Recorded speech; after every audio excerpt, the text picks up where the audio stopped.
This is a Dynamite Network podcast.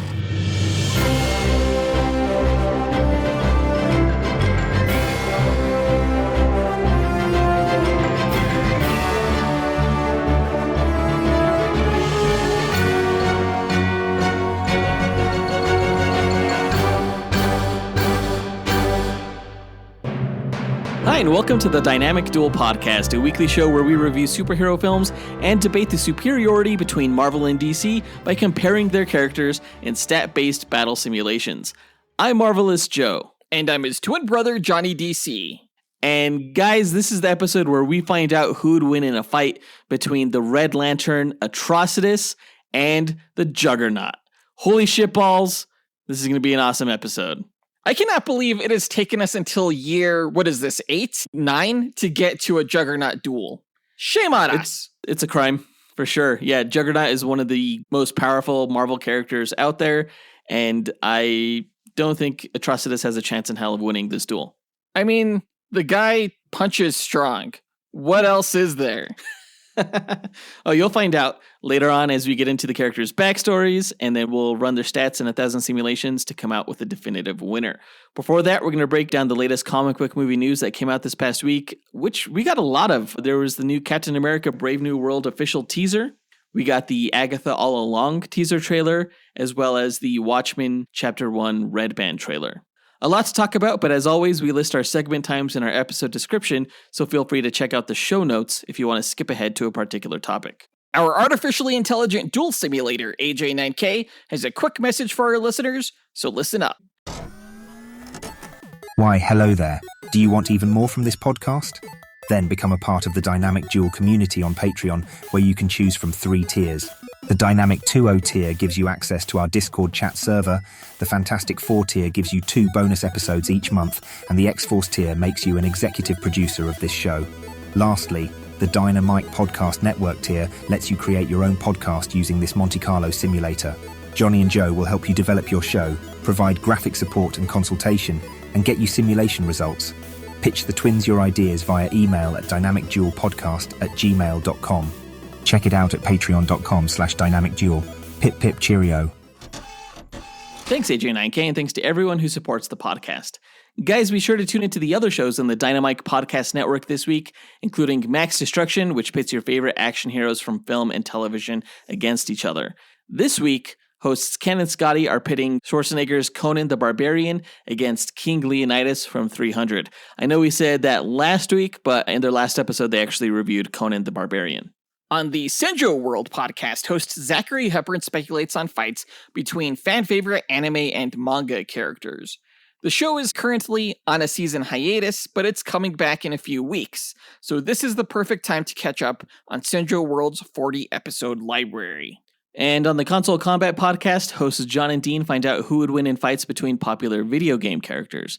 In yesterday's episode, they found out who would win in a battle between Codsworth from Fallout 4 and Claptrap from Borderlands. So it was like a BattleBots episode.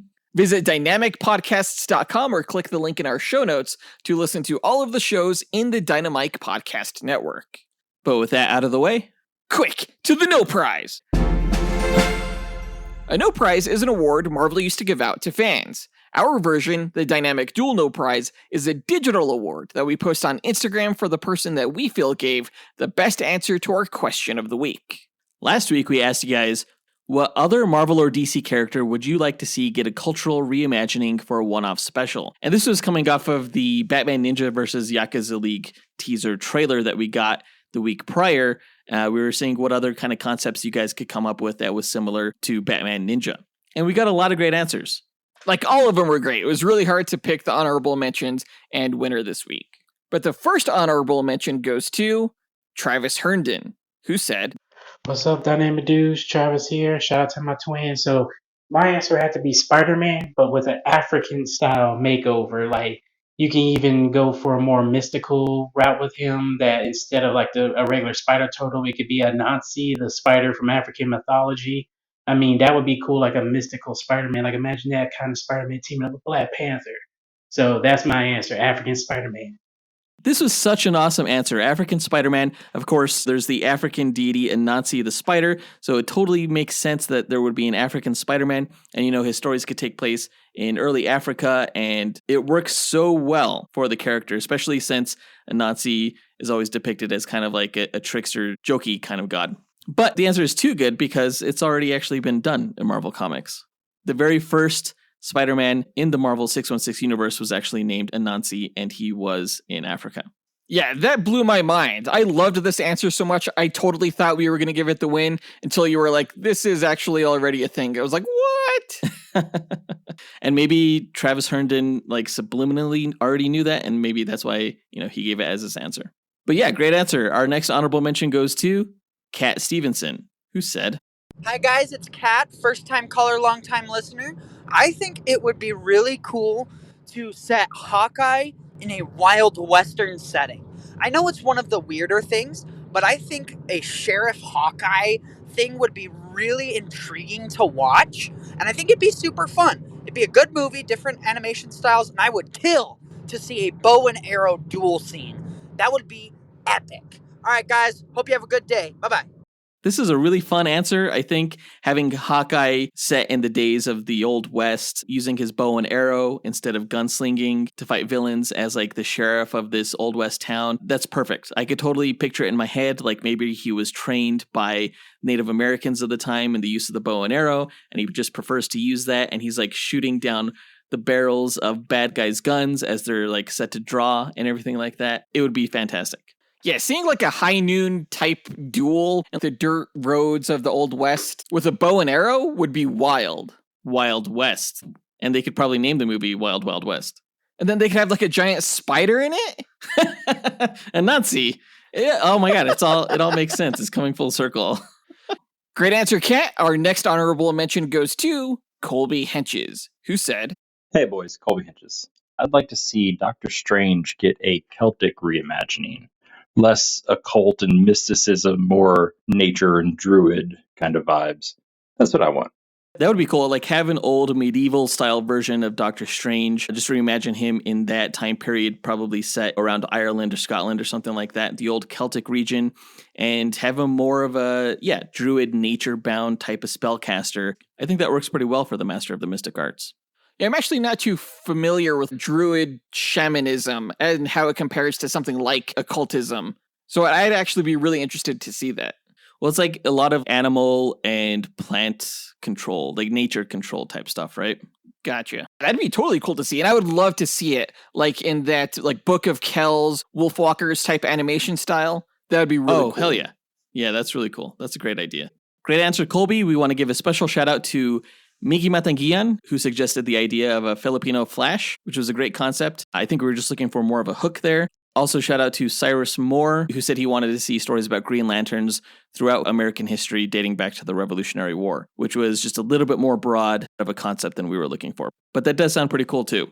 Yeah, really liked both of those answers. But the winner of this week's No Prize is Joseph Kersting, who said, "Hi, it's Joseph Kersting, and the character I think is Green Arrow in ancient Greece.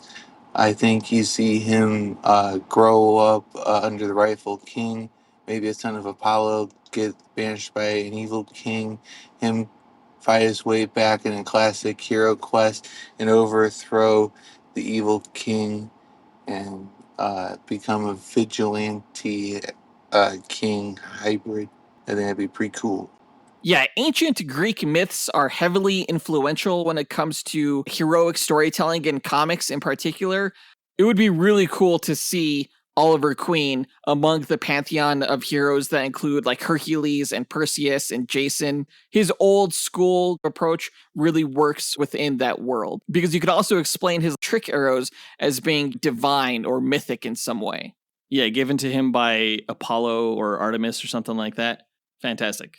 Yeah, that would be really cool. The way Joseph described the story that he would want to see, it sounds a lot like Perseus, and that's fine with me. I think if you could retell some of these ancient stories with superhero characters, I think that would be actually a pretty cool interpretation.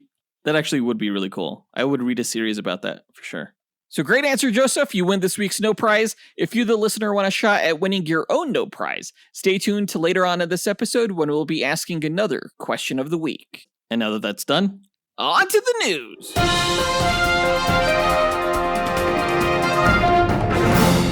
All right, this past week, we got our first official teaser trailer for the upcoming Captain America Brave New World movie that's coming out on Valentine's Day in 2025. I was really shocked when this trailer came out because I wasn't expecting it to come out, but it makes sense considering that they're starting to do fan screenings for Deadpool and Wolverine, and this teaser is almost certainly playing before that movie. And I'm here for it. I think my big takeaway from watching the trailer was that it perfectly captures the vibe of the Captain America spy espionage thriller section of the Marvel Cinematic Universe. You know, that tone was established in films like Captain America the Winter Soldier, Captain America Civil War, and of course, The Falcon and the Winter Soldier Disney Plus television series. It's my favorite pocket of the MCU, I think, and this trailer gets me super pumped to revisit that tone for these Marvel films. Yeah, it totally gives off vibes of Winter Soldier for me. I really didn't want to like this trailer because, you know, Falcon and the Winter Soldier I thought was okay. It had some great action scenes, but I can't say I was really looking forward to seeing this film in particular. Now, I cannot wait to see this. It looks like it's going to be everything that I hope the MCU returns to. It just looks like it's going to be really badass. For sure, yeah. I mean, if you watch Falcon and the Winter Soldier, that show did have a villain problem with Flag Smasher, but we got to see Falcon go up against the likes of Batroc the Leaper, which was really badass, and the Tunisia flight scene was probably one of the most incredible action scenes out of any Marvel movie or show. Actually, I think it'll be hard to top in this movie, but considering we see Captain America going up against like other fighter jets in a similar vibe to the first Iron Man movie, they might just be able to accomplish beating the Tunisia flight scene. Yeah, I don't know if they're going to be able to, but it looks like they're trying really damn hard, you know, with the second wingman, his sidekick, the new Falcon. I forget his name. Yeah, Joaquin Torres. That's going to be cool. And it also looks like they're doing a callback to Eternals because there's been a lot of speculation that that whole flight action scene takes place around Tiamat, the celestial that was coming out of Earth's core. Yeah, the big rumor is that that's where adamantium is going to come from. I don't know if that's been confirmed or not, but that would be pretty cool as a tie-in to the future X-Men franchise that's coming. Yeah, for sure. Now, the teaser trailer starts with Sam Wilson meeting with President Thunderbolt Ross, you know, formerly General Thunderbolt Ross, who was played by William Hurt, who unfortunately passed away prior to this movie filming. Harrison Ford, you know, we've talked about this recasting before. I think he's an inspired choice to replace William Hurt, and it was actually really neat to see an actor of his caliber and credibility with fans show up in a Marvel film. I'm really excited to see Harrison Ford in this role, especially since one of the most exciting things about this trailer came from one of the end tags of the Red Hulk appearance. Yeah, that was a fantastic way to end this trailer. I got pumped up. Like, the Hulk is my favorite Marvel character. I honestly don't know too much about the Red Hulk. I know that the angrier he gets, the hotter he gets.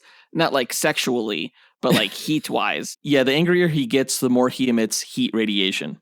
Okay, cool. Yeah. We need to get a Duel with him in here soon, I think. Or maybe closer to the actual drop date of this film. But I'm looking forward to that, too. For sure, yeah.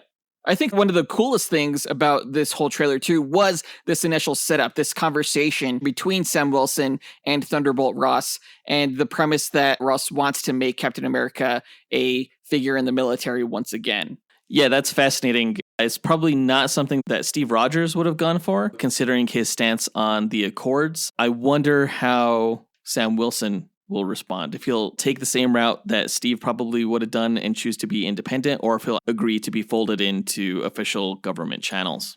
Although, you know, during the Civil War fight, Sam fought, of course, on Cap's side. So we'll see what happens. It's also interesting because they already have U.S. Agent working for them. So why would they need Captain America? That's a great point. Probably because U.S. Agent sucks. Yeah, fuck that guy. Although he'll be showing up in the Thunderbolts movie, so he might be able to redeem himself there. As will Thunderbolt Ross, apparently. We get some pretty good shots of Giancarlo Esposito's character. We don't quite know who he's going to be playing, but the rumor is that he's going to play a former S.H.I.E.L.D. agent named G.W. Bridge, who's actually a good guy. You know, the vibes that he gives off during this trailer is that he looks kind of sinister, but that could also be translated as badass as fuck.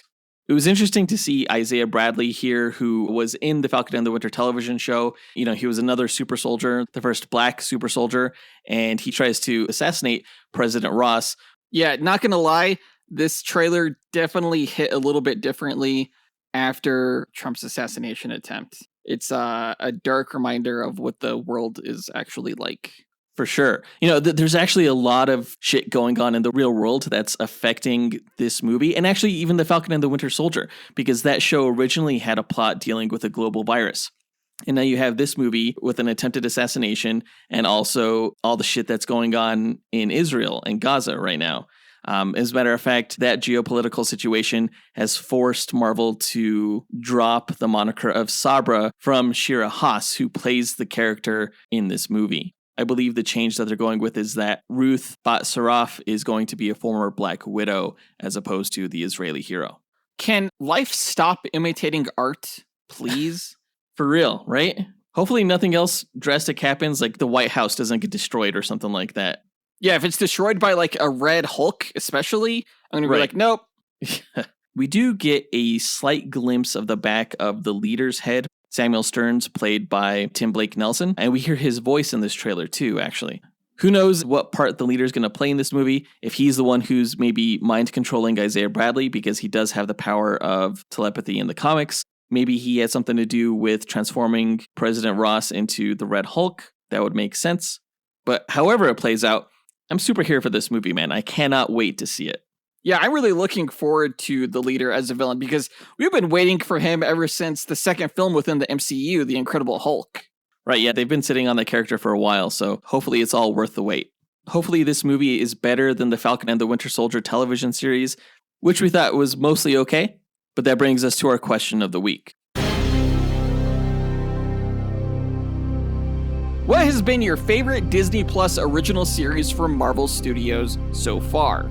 Yeah, you have quite a lot to choose from, dating back to WandaVision, which I think was the original Marvel Studios Disney Plus original series, all the way up to the most recent X-Men 97. There have been a lot in between. You could also include the Disney Plus specials in there, including the Guardians of the Galaxy Holiday Special and Werewolf by Night.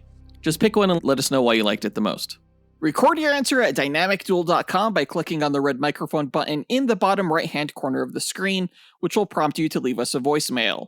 Your message could be up to 30 seconds long, and don't forget to leave your name in case we include you on the podcast. We'll pick our favorite answer and award that person a Dynamic Duel No Prize that we'll post to Instagram. Be sure to answer before July 20th. And speaking of Disney Plus originals, this past week we also got our first teaser trailer for Agatha All Along Season 1. I also was not expecting this trailer. I don't even know what I was expecting from this show. I thought maybe it was going to be quirky and silly, similar to the early episodes of the WandaVision television series, but I was kind of blown away by this trailer, honestly. Were you surprised, Jonathan? Dude, I was so confused at the start of it. Like, it's a long setup, right? Making you feel like you're in some sort of dark police procedural. Yeah, I mean, it heavily evokes the television series called The Killing, which is a fantastic television series. Actually, this series appears to be evoking a lot of thriller and horror-based series, including The Killing, including, like even The Exorcist. There's a whole lot to enjoy here, and I'm actually really looking forward to the show after not really anticipating it at all. I think it'll be a good time around the Halloween season. Yeah, I agree. This is definitely a show that I don't think anyone asked for. I mean, Agatha Harkness getting her own television series, that's for sure. That's kind of crazy. But yeah. I was really glad to see that this show is invoking like a lot of different horror genre tropes in the same way that WandaVision did with classic television. I think it makes it a worthy successor of WandaVision in that regard.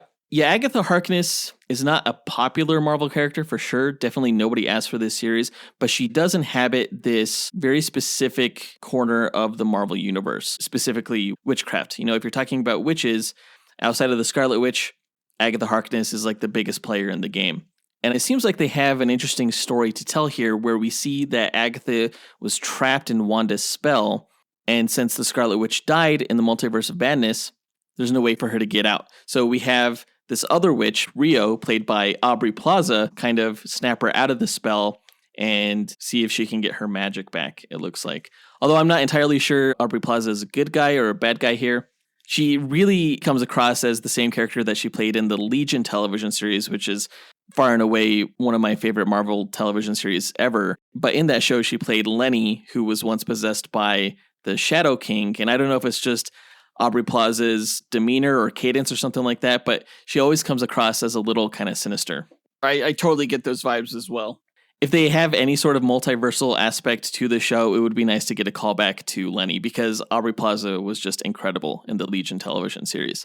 But here she plays a witch alongside Agatha. Agatha is going to walk the witch's road, which is apparently a trial to get her magic powers back. And so she assembles this coven of covenless witches, which looks like a lot of fun. Apparently this includes Billy Maximoff, who is the son of Wanda. I don't know who the actor is. I've never seen him in anything. I've seen a lot of people praised his performance in Heartstopper, so hopefully that translates to this show. No, he's not actually Billy yet, right?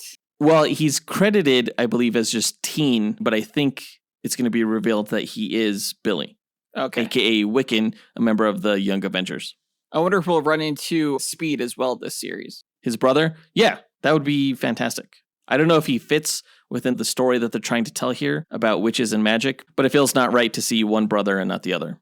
I think it's fantastic that Marvel appears to be going full on horror with this. You know, we did get a glimpse of that with the Werewolf by Night special, but it looks like they're taking that even further here with some truly scary seeming moments in the teaser. Yeah, for real. At one point I was like, what the fuck is this? The Conjuring? The show debuts on September 18th. I believe the first 2 episodes are going to come out on that day. Then each new episode is going to come out weekly into November. And we'll definitely be reviewing it once all the episodes come out. So look forward to that. But also look forward to our upcoming review of Watchmen Chapter 1, for which a Redband trailer was dropped this past week. Now, I don't have too much to say about the trailer other than it looks incredibly faithful to the source material. As we've talked about the teaser trailer that they did for parts 1 and 2, it looks like it's just the comic book panels in animated form. Actually, watching this trailer made me really appreciate how faithful Zack Snyder was to the source material when it came to framing his shots from the comic. Yeah, I think the last time we talked about this project, I mentioned how this animated Watchmen series of films just seems redundant, especially when you have Zack Snyder's version out there. I still feel the same way. And in fact, I actually like a lot of the line deliveries and voices given by the actors from Zack Snyder's live action film. Like Billy Crudup's voice as Dr. Manhattan was way better than Dr. Manhattan's voice in this trailer and for this upcoming movie. Yeah, I won't disagree with that. I thought Billy Crudup's performance and voice performance specifically was phenomenal in the Watchmen movie. And some of the lines from this trailer kind of felt like they were trying to imitate the same delivery that they made in the live action film, such as like maybe this was a political killing, things like that. Yeah, Jeffrey Dean Morgan's delivery of the comedian's line, "What, are you kidding? We're saving them from themselves," was like a lot more cocky and nuanced than this voice actor who just seems like angry and one note. So yeah, even after this trailer, I feel like I'm less excited for it. Really? Yeah. I like the look of it. I'm glad that it exists in the sense that more people are going to be exposed to the Watchmen story. Maybe people that would never have picked up the comic, which, you know, is hailed as maybe one of the best examples of comic books as a medium. But also, the Watchmen storyline, I think, also translates to different mediums pretty well. Well, in that regard, I think I would have rather had something like a Watchmen video game or something like that than this rehash of the Watchmen story, because the Watchmen story never changes, right? I feel like there are so many other projects that DC could have done besides this, considering we got already a pretty faithful adaptation of this story. We could have got something like, I don't know, a Hawkman animated film or something like that. And that just seems like it would have been a better use of their resources. I know Watchmen is a brand and everything like that, but I think telling the same story over and over is just a missed opportunity on DC's part, which is why I appreciated so much what Damon Lindelof did with the Watchmen HBO television series. Oh, just like adding to that universe? Yeah.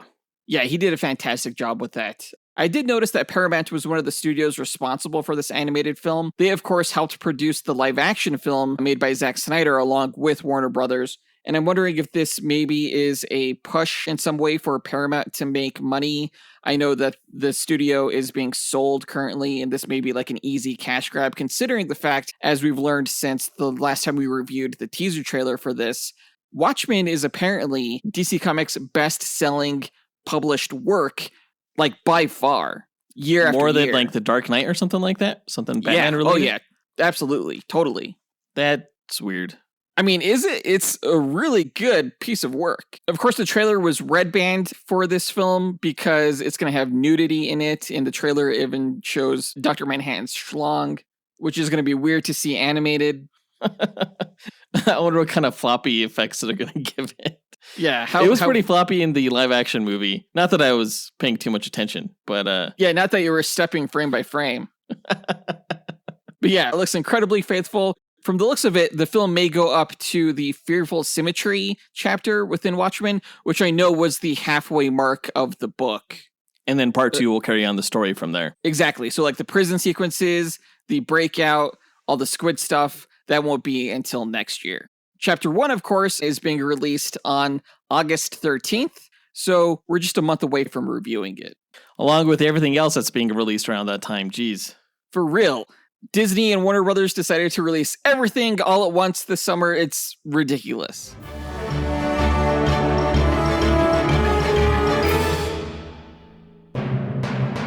But I think that does it for all the news for this episode, so let's go ahead and get into our main event, where we find out who would win in a fight between the Red Lantern, Atrocitus, and Juggernaut.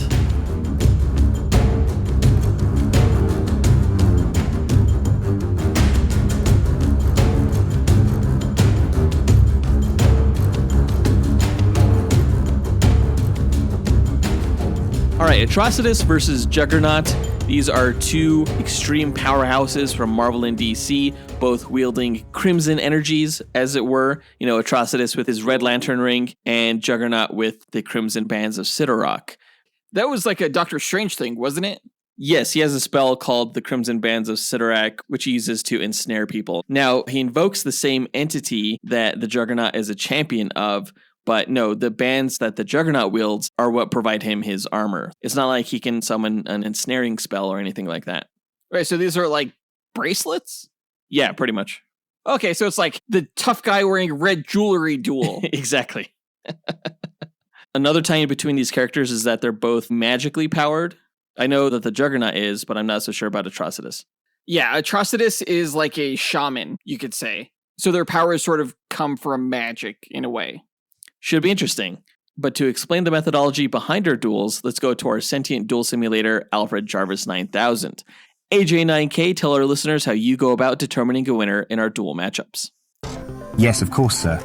The way I determine a winner between the contestants is by running 1,000 Monte Carlo simulations using the character's statistics. A Monte Carlo simulation is a probabilistic model used to determine outcomes through random sampling. In this case, I randomize the statistics along a normal distribution as a way to simulate the many variables that can occur during battle. The stat parameters are based on the official Marvel power grid from which the DC character's statistics are extrapolated. Additional stat categories are included such as range, damage potential, versatility, and perception in order to create a more detailed and accurate simulation. The results of the 1,000 simulations provide a percentage of wins for each character. The contestant with the higher percentage is declared the victor, as they have a higher probability to win any given battle. In an equitable pairing, neither character should win 100% of the matches. The comic book stories have shown that there's even a way for Batman to defeat Superman, so the confidence rate of my method falls in line with the precedents that have been established in the source material. My mathematical simulations are without subjectivity or bias. Feats are not the sole consideration, nor are fan votes tabulated for determination of the winner. Thanks, AJ9K. Before we run the simulations, though, we like to break down each character's histories and abilities before improvising a scenario on how we imagine one of the 1,000 simulations would play out, beat for beat. And it's my turn to go first this episode with the Marvel characters' backstories, so let me go ahead and tell you all about Juggernaut. Cain Marco was born to Marjorie and Dr. Kurt Marco, who was a nuclear physicist from Berkeley, California. Cain's mother died when he was 3 years old, leaving him in the hands of his abusive father. A troubled child, Kane was sent to multiple boarding schools, all of which he was expelled from. When one of his father's colleagues, Dr. Brian Xavier, died in an accident at his research facility, Dr. Kurt married Xavier's widower, Sharon, and he and Kane moved into her family estate in Westchester, New York, along with her young son, Charles Xavier. Having a new family didn't end Dr. Kurt's abusive behavior, who continued to beat Kane and his new wife, though he spared Charles, whom he seemed to prefer over his own son. Kane hated Charles for this, and he began bullying his stepbrother relentlessly. What he didn't know, though, was that Charles was developing psychic abilities stemming from a genetic mutation, and was already experiencing the mental and emotional turmoil that Kane and his mom were going through. You can learn more about this in our Chief vs. Professor X Duel episode. Ultimately, the abuse proved to be too much for Sharon, and she succumbed to alcoholism. Shortly after, Dr. Kurt Marco died in a fire inside their mansion's home, leaving Charles and Kane as orphans. While Charles would use his gifted academic mind to graduate high school early and earn multiple degrees at home and abroad, Kane was pulled into the military. While serving on a mission in Asia, Kane deserted his unit as they came under heavy fire. Cowardly trying to navigate through the jungle brush, he happened upon the lost secret temple of Sitarok, a powerful mystic deity. Within, Kane happened upon the crimson gem of Sitarok, which looked like a giant glowing ruby. Planning to steal it, Kane grabbed the gem, and upon contact, was bombarded with mystical energies that destroyed the temple and buried Kane in the rubble. He emerged, transformed with crimson armor and seemingly limitless strength, becoming the Juggernaut. With his mind set on vengeance for the injustices of his past, Kane sought out his stepbrother Charles, who at this point had become Professor X, the leader of the X-Men, which he formed to defend his dream of peaceful mutant and human coexistence. You can learn more about the X-Men in their team duel against the Titans. Kane's new helmet protected him from Professor X's psychic attacks, and the entire X-Men team were unable to stop his newfound might. It took assistance from the Human Torch of the Fantastic Four to melt off Kane's helmet so that Professor X could stop his stepbrother by placing him into a coma. The professor locked Kane in the mansion's basement, where he attempted to remove the powers of the Juggernaut with some assistance from Doctor Strange. Eventually, Kane came out of his coma and attacked the X-Men again, who used the Gem of Sitarok to send Kane to the deity's dimension known as the Crimson Cosmos. Kane eventually made his way back to Earth's dimension and went on to battle other heroes such as the Hulk, before meeting and forming a criminal partnership with a mutant named Black Tom Cassidy, and soon the pair became the world's most wanted criminals. After fighting Thor, the Norse god of thunder, Kane found himself hurled into space, where he overthrew a small planet and became its ruler.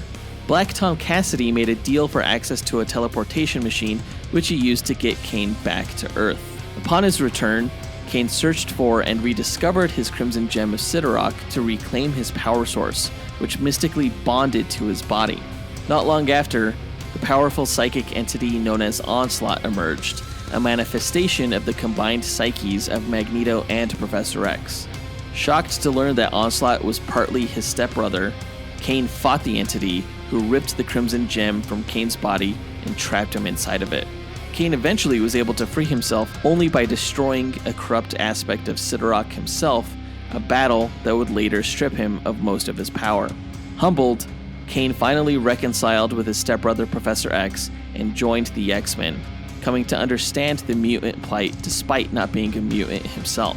His old partner in crime, Black Tom Cassidy, then formed a new Brotherhood of Mutants, which Kane joined as a double agent for the X-Men, and later joined the British mutant team known as Excalibur, which you can learn more about in our Uncle Sam vs. Captain Britain duel. Kane was among the X-Men who tried to protect Professor X from the Hulk's wrath, who had returned to Earth after being exiled into space by a secret group of influential heroes called the Illuminati. Still unable to access the full power of Sitarok, Kane lost his fight with the Hulk. However, Sitarok then appeared before Kane to tell him that the Crimson Gem was meant to be used for selfish, not heroic purposes. Agreeing to the deity's terms, Kane was restored to his full strength and once again fought the Hulk, a battle which ended with the Hulk using Kane's momentum against him and fleeing the encounter. Kane ended up abandoning Sitarok's power, instead choosing to wield the Hammer of Kurth to become a member of the Worthy, a group loyal to the Norse god of fear known as the Serpent. Eventually, Thor defeated the Serpent and Cain lost his hammer. Without the blessing of Siddharok, he was now entirely powerless. Retiring to a farm in Utah, Cain tried to live peacefully, but soon heard Siddharok's gem calling out to him as it started looking for a new champion for the mystic deity. Cain heeded the call, but only to the gem first in order to destroy it. He had to take on the power instead of eradicating it, however, to keep the gem's power out of the hands of a villain known as the Living Monolith. Becoming Siddharok's champion once again, Cain tried to collect a $20 million bounty on Deadpool's head, though the merc buried Juggernaut with a cement truck, buying him enough time to escape. During a confrontation with the former New Mutants member Magic, Cain was condemned to her nether realm of Limbo, where he was cut off from Siddharok's power. Cain had to sacrifice his armor to get back home, where he once again sought out the Crimson Gem and regained his abilities. You can learn more about Magic in her Duel episode against Deadman. Though Cain sought to become a citizen of the mutant island nation of Krakoa, Professor X had to initially deny his stepbrother's request since Cain was not a mutant.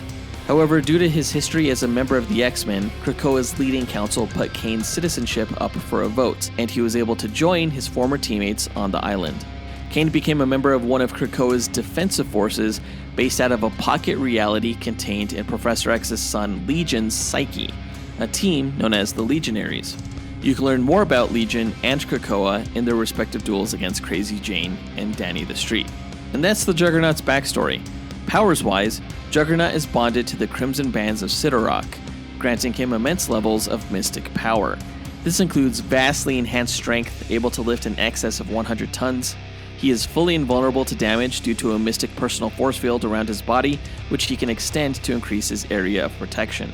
Juggernaut's personal inertia keeps him moving in any direction he chooses, making him able to smash through any obstacle and rendering him virtually unstoppable. With enough time and distance, Juggernaut can reach speeds approaching Mach 1. He is only susceptible to high-level mental or magical attacks, and if he is ever injured, the powers of Siddharok allow him to regeneratively heal. He also has military hand-to-hand combat training, and finally, with the bands, he is self-sustaining, having no need for food, water, or air. He sounds like a better version of Rhino. That's not an incorrect statement, for sure. Yeah, they both specialize basically in charging their enemies, and I gotta tell you, there's no way that Atrocitus is gonna stop the Juggernaut, because you can't stop this motherfucker. Holy shitballs. Is what the Juggernaut is gonna be saying when Atrocitus kicks his ass. Let me tell you all about the Red Lantern, Atrocitus. Now, in DC Comics, the Guardians of the Universe are a race of beings who are among the first intelligent beings in the universe. In order to bring order and peace to the universe, the Guardians settled on the planet Oa near the center of existence, from which they directed a peacekeeping army of androids known as Manhunters. The Manhunters' programming eventually became corrupted, however, punishing beings over trivial matters and eventually coming to the conclusion that because organic life could not be perfect, they would exterminate all of it to achieve true order within the universe. Out of 3,600 sectors in the universe that the Manhunters were charged with protecting, they began their universal genocide in Sector 666, where a being named Altos watched as his wife Ferda, daughter Treka, and son Limmy were murdered by the androids. Although the Guardians were able to decommission the Manhunters before more sectors were entirely annihilated, Altos was one of only 5 beings in the entire sector to survive the genocide.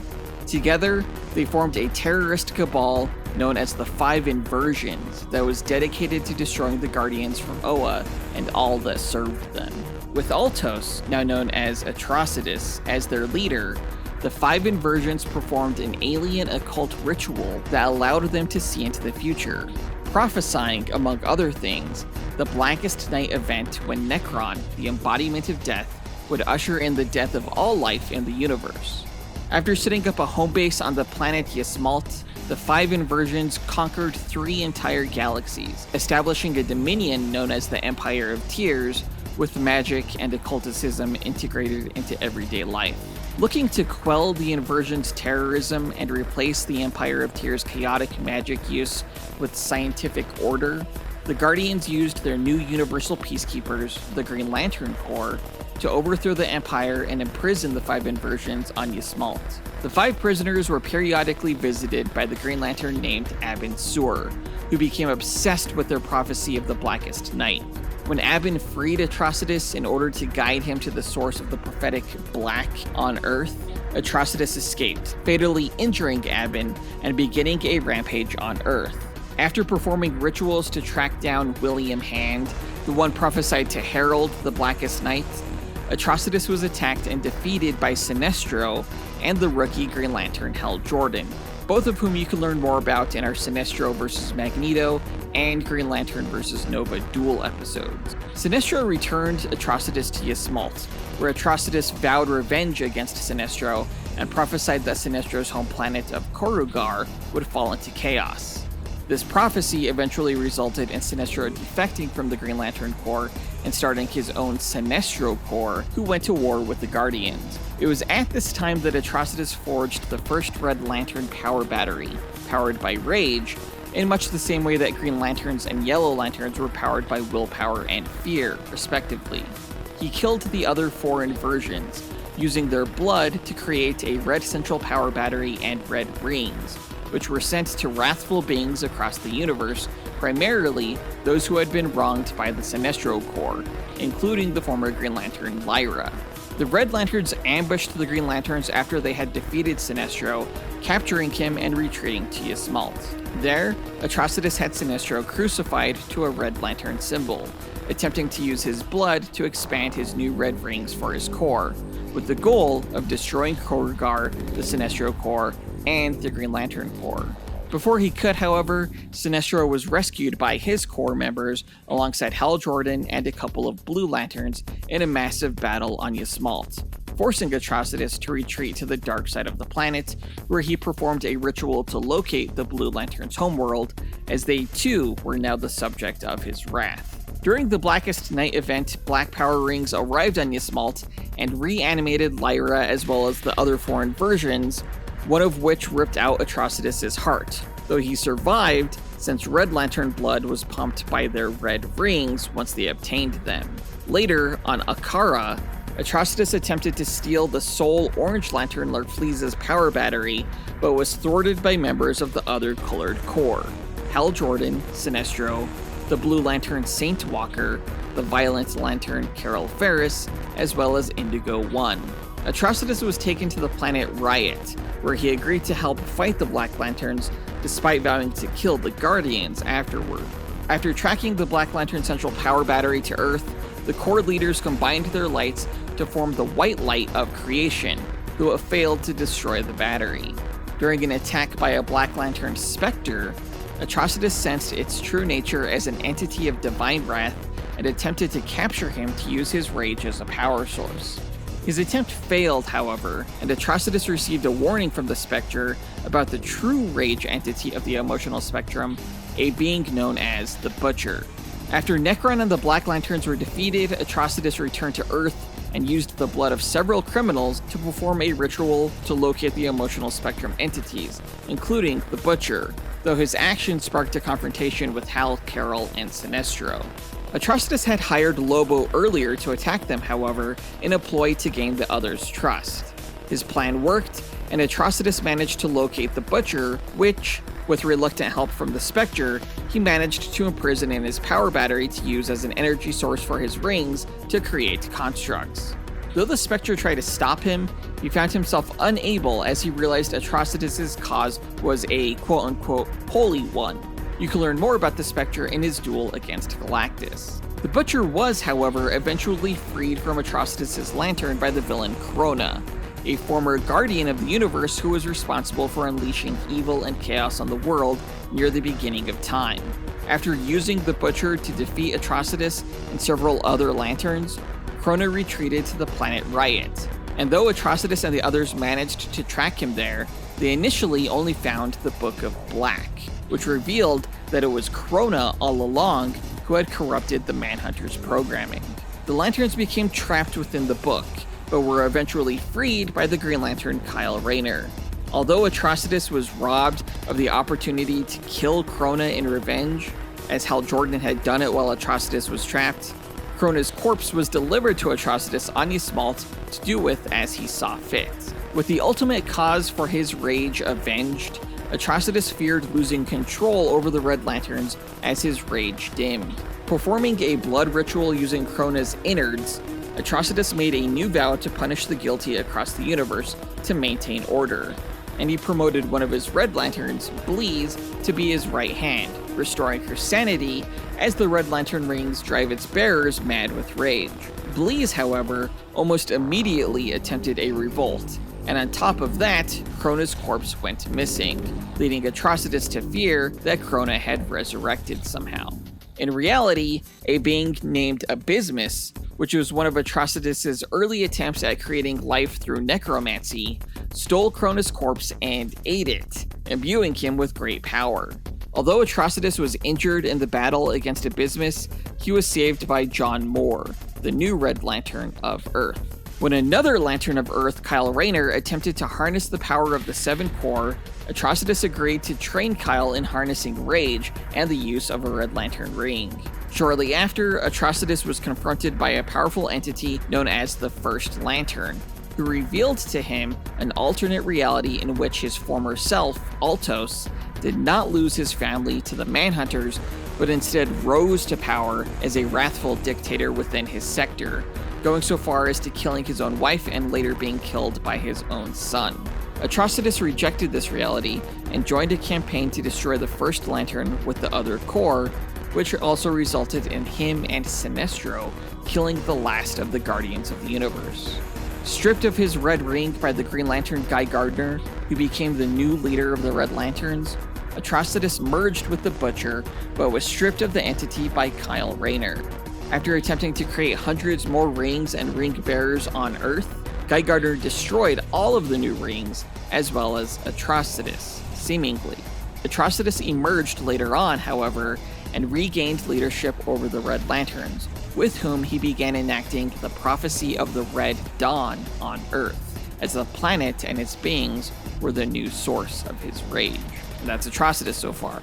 Powers-wise, the Red Lantern Atrocitus is an alien of the planet Ysmalt with greater longevity, physical strength, and durability than humans, as well as having sharp claws on his hands. He is an accomplished necromancer and shaman of blood magic, allowing him to see into the future and create objects such as Red Lantern batteries and rings. Upon bearing the Red Ring, Atrocitus's blood was replaced by a lava-like red plasma, so intense it's capable of burning through and corroding other forms of energy. He can project this plasma from his mouth or ring, and he is one of the few Red Lanterns capable of creating energy-based constructs of anything he can imagine. He's also one of the few Red Lanterns in possession of his full mental faculty and not consumed by a debilitating sense of rage. And that's Atrocitus. So it looks like another similarity between the two characters is that sometimes they've occasionally flirted with the idea of being heroes. Yeah, you could say that. He's definitely teamed up with, quote unquote, good Lantern Corps, kind of the same way that the Juggernaut is teamed up with the X-Men. He's a misunderstood anti-hero, I guess you could say. I would not describe Juggernaut as that. He's more of like a selfish dickhead who sometimes gets wise. And Atrocitus is going to get wise during this matchup because he's going to find out what happens when an unstoppable force meets an immovable object. Wait, is Atrocitus the unstoppable force or the immovable No, object? obviously, Juggernaut is both. Okay.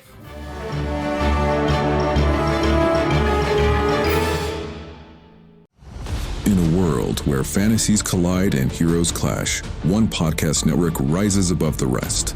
Prepare yourself for the ultimate showdowns in comic books, video games, movies, and anime. The Dynamite Podcast Network presents Console Combat, where video game legends brawl every Monday. Dynamic Duel, where comic book titans smash every Tuesday. Max Destruction, where TV and action heroes battle every Wednesday. And Sendro World, where anime champions clash every Thursday. Join us as we speculate on the matches and, armed with the power of mathematical simulations, discover who will emerge victorious. Visit dynamicpodcast.com, where we settle the debate and settle the score. But now that we've got their histories and abilities out of the way, let's speculate on how one of the 1000 simulated matches will go. The winner is determined by simulations, not this speculation, but it's fun to imagine how this fight could play out. AJ9K, what are the rules of our speculation? Well, I should say there are no rules, other than the characters have no prior knowledge of the other going into the fight. All they are aware of starting out is that the other character is a threat that needs to be eliminated. For the speculation, the contestants will begin approximately 50 meters apart in a nondescript environment that will have no bearing on the match itself, as no environmental statistics are considered in my simulations. The contestants must earn victory on their own merit. All right, then let's get into it. Atrocitus and Juggernaut meet on the battlefield. Who goes first? I'm going to say Atrocitus goes first, because he's just like really angry, like way more angry than Juggernaut. So he'll start off by aiming his ring at Juggernaut and just napalming the guy with like a stream of hot plasma that's just going to melt his armor off. No, Juggernaut's force field is going to stop that. It's not even going to touch Juggernaut. And Juggernaut's going to be like, don't you know who I am? I'm the Juggernaut, bitch. I had to say that. And Juggernaut's going to charge forward, and he slams into Atrocitus, just turning him into a red smear. Quickest match ever. Okay, so let me get this straight. Human Torch can melt his armor, but Atrocitus can't? No, I mean, to clarify, the Human Torch melted the rivets that held Juggernaut's helmet in place, not his armor. And that was like his first comic book appearance. I mean, like, since then, he's grown more powerful and developed the force field thing. Okay, but Atrocitus's plasma can destroy other forms of energy, like force field energy. No. Juggernaut's force field, it's not like just simple energy. It's magic energy sourced from one of the most powerful elder mystic deities. Like, Atrocitus is not more powerful than Sidarok, and like neither are any of the lanterns, for that matter. So I don't think Atrocitus's energy is actually strong enough to burn through Juggernaut's force field. Okay, fine. Atrocitus gets slammed into, but, you know, he's not a smear, because he threw up a wall construct at the last second. So what? Juggernaut plows right through the wall, and he's this unstoppable force now. Right, no, but like Atrocitus was knocked out of the way of the Juggernaut by the wall debris, is what I'm saying. And, you know, Atrocitus, he's an accomplished shaman, and he's probably going to recognize the mystic nature of Juggernaut's powers by this point. So while Juggernaut, you know, continues to charge in the same direction, Atrocitus is just going to vomit plasma blood on the floor in a circle around him. What is it? What does the circle of plasma blood do? You're going to find out. You're going to learn today. Okay. Well, Juggernaut, meanwhile, he's going to make a long-ass U-turn, and he's going to double back to charge Atrocitus again. But this time, you know, he's built up enough speed, so he's going like 200 miles per hour. And, like, for sure, when he plows into Atrocitus, he's going to turn him into a skid mark. Except that, like, in the time it takes for Juggernaut to do this long-ass U-turn, Atrocitus used his blood to create a blood magic sigil around him. And when Juggernaut steps into that sigil, he gets frozen in place. No, you virtually can't stop him, though. Like, there's also a mystic force powering Juggernaut's inertia. So you're just talking about magic versus magic. Okay, well, let's say instead of freezing him in place, the blood sigil just makes him run in place, like a frictionless surface or like a hamster wheel. Interesting. I'll allow it. And from the sigil, Atrocitus is then gonna channel a tornado made of pure blood that just lifts Juggernaut into the air. And now that he's in the air and can't like run or charge or do fucking anything that he can do, Atrocitus is gonna create this giant mace that he's gonna swing in the air and knock Juggernaut to the horizon. No, but like, so a force generated against Juggernaut is the same thing as Juggernaut directing a force against the object. So basically, Juggernaut's just going to no-sell being hit by this red energy mace. It's just going to shatter around him as he's like running midair, being lifted up by this blood tornado. And then Juggernaut's going to clap his hands, which is going to be like this massive thunderclap that generates a gust of wind that's going to dissipate Atrocitus' blood tornado.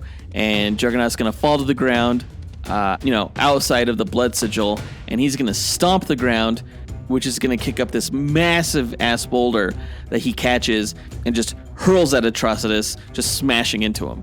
Except that this boulder is caught mid-air by like a giant set of claws, like talons. It's an energy construct that just crushes the boulder in its grasp before moving over to Juggernaut and gripping him by his helmet like a crane game and bringing him over to Atrocitus, who uses the claws to pry off the Juggernaut's helmet, at which point he's going to carve a symbol into Juggernaut's forehead that allows Atrocitus to take control of him, like mentally. And that's when the Juggernaut's just going to punch his own head off and end this match. Well, okay.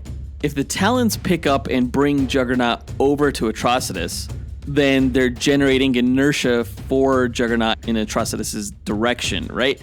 So, like, Atrocitus doesn't have any time to pry off Juggernaut's helmet or carve anything into his head, because Juggernaut's just going to keep fucking flying toward Atrocitus, fist first, and he's just going to punch off Atrocitus' head clean off instead of his own. Hey, you can't do that thing. I did the head What? thing. I say Juggernaut misses and punches Atrocitus through the chest. And surprise, Atrocitus doesn't even need a heart to live. Well, he probably has other organs in his chest, right? Like lungs or something like that. Does he need lungs to breathe? Because those are gone too, with this hole in his chest. He's an alien. Like, you don't know where his lungs are. All right, well then Juggernaut turns Atrocitus around and then rips out his ass lungs, okay? Same thing.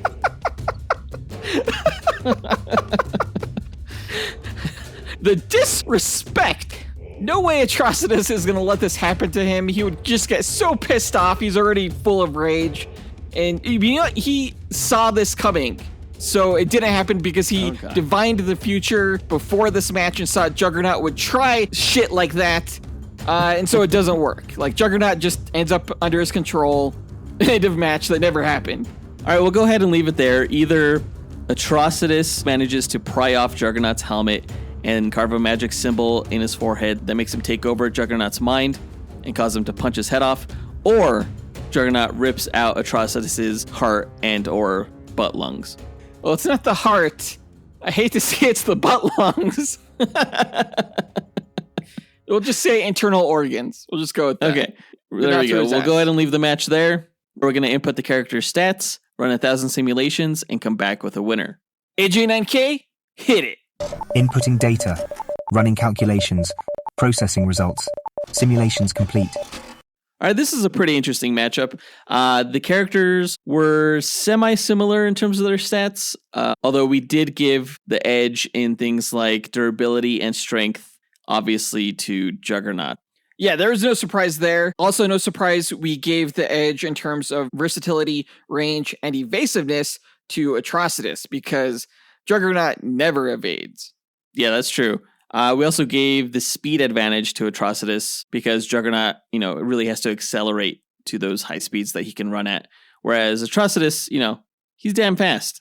We gave a slight fighting edge to Juggernaut considering that he has a lot of experience as a brawler and also has some military combat training. Whereas Atrocitus was a psychologist prior to joining the 5 inversions. And we all know that psychologists don't know how to fight. I'm just saying, like, he doesn't have much fight training. He's very much a brawler, but I don't know how formal that is.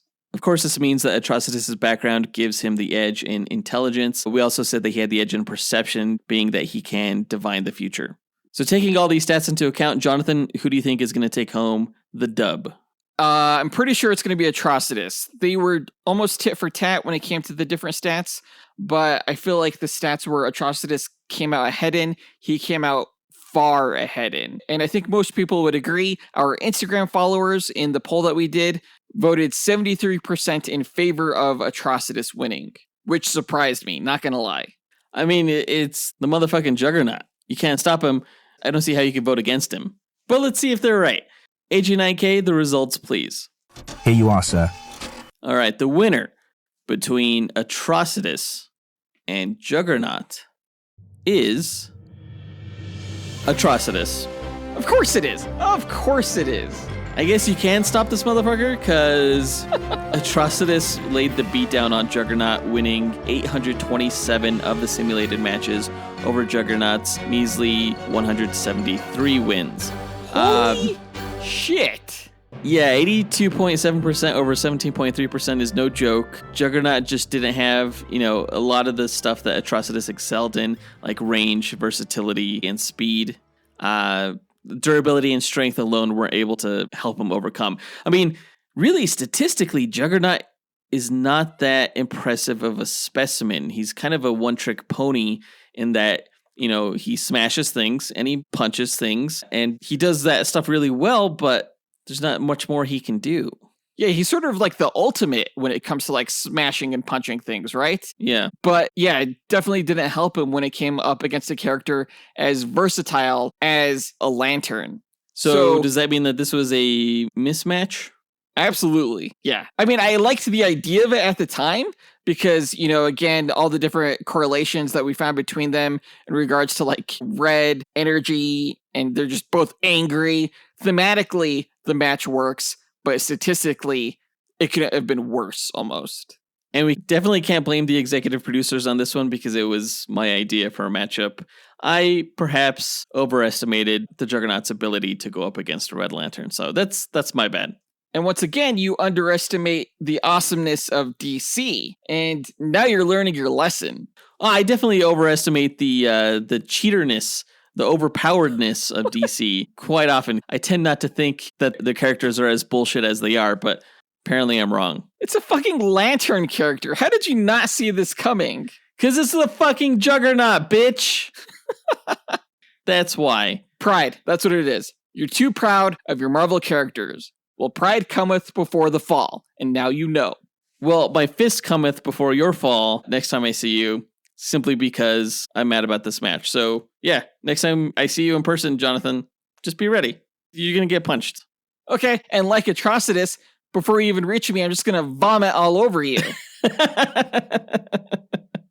That's gross. So, have fun. Come at me. Well, that does it for this duel, guys. AG9K, help close this out. Thanks for listening to Dynamic Duel. Visit the show's website at dynamicduel.com and follow us on Instagram at Dynamic Duel Podcast. You can support the show on Patreon at patreon.com/dynamicduel and joining a tier that works for you, or by rating and reviewing Dynamic Duel on Apple Podcasts, Spotify, Podchaser, or on our website. Don't forget to listen to the other shows in the Dynamite Podcast Network, including Max Destruction, Senjo World, and Console Combat. In our next episode, we will be reviewing Justice League Crisis on Infinite Earths Part 3. This, of course, is the supposed final film in the 10-film Tomorrowverse series. I'm going to say right now, I don't think it can match the conclusion that was Justice League Dark Apocalypse War, but I'm hoping that Part 3 is at least better than Part 2. Yeah, same. But that does it for this episode. We want to give a big thanks to our executive producers, Ken Johnson, John Starosky, Zachary Hepburn, Dustyn Balcom, Miggy Matanguihan, Brendan Estergard, Nathaniel Wagner, Levi Yeaton, Austin Wesolowski, AJ Dunkerley, Scott Camacho, Gil Camacho, Adam Speas, Andrew Schunk, Dean Maleski, Devin Davis, and Joseph Kersting for helping make this podcast possible. We'll talk to you guys next week. Up, and away. True believers. Don't you know who I am? I'm the Alfred Jarvis 9000, bitch.